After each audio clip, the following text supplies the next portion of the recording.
Miss হবে না আপনার পছন্দের টিভি শো। দেখুন জি5 অ্যাপে একদম ফ্রি।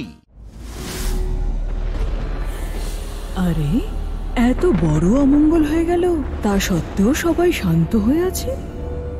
বেশ, আগুনে আর একটু ঘি দেওয়া যাক।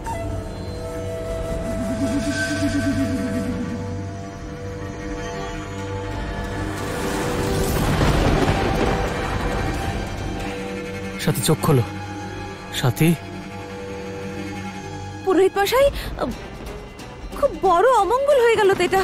এই অঘটনের কি মানে? হ্যাঁ, মনে হচ্ছে মাতা কোনোভাবে রুষ্ট হয়েছেন, উনি পূজা গ্রহণ করেননি।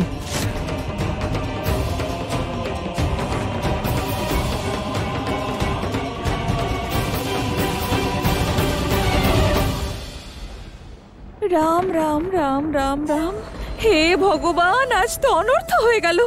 বৌদি থামো তুমি। সাথীর এদিকে হুঁশ ফিরছে না, তুমি এদিকে। ব্রত করেছে তাই হয়তো মাথা ঘুরে গেছে।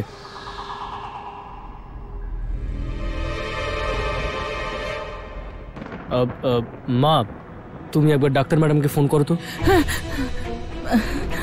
আরে প্রথমবার ব্রত করেছে নাকি? হ্যাঁ, যে অজ্ঞান হয়ে গেছে।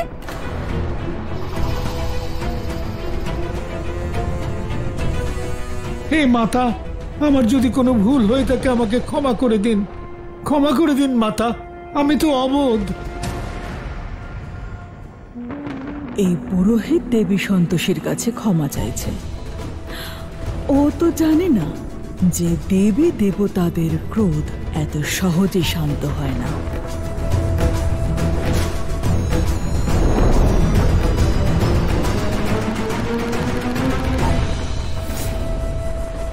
এইসব দেখে মনে হচ্ছে মা সন্তোষীর কাছে শক্তি তো আছে, কিন্তু কত শক্তি আছে এখন সেটা দেখতে হবে। সাথী, চোখ খোলো। আরে কি হলো তোমার? মা দেখো না ডাক্তার ম্যাডাম কেন আসছেন না। এসে যাবে বাবা, এসে যাবে, তুই চিন্তা করিস না। এই অবস্থায় শরীর দুর্বল হওয়াটা স্বাভাবিক, কিন্তু এতক্ষণ ধরে অজ্ঞান হওয়াটা ভালো কথা নয়।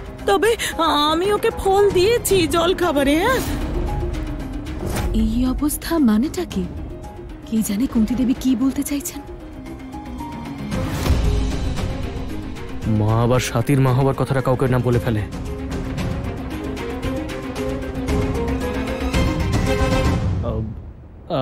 মা, তুমি গিয়ে দেখো ডাক্তার ম্যাডাম কোথায়।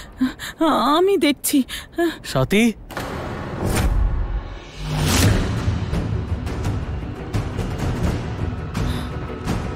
ওর হাতে হঠাৎ করে এইসব কি হচ্ছে?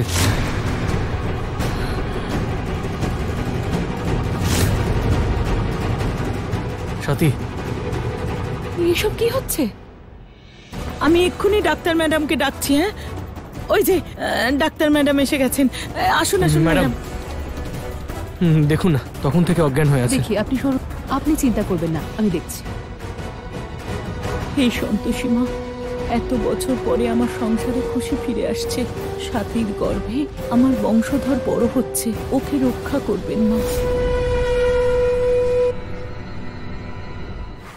জি5 ডাউনলোড করুন আর সব এপিসোড দেখুন একদম ফ্রি।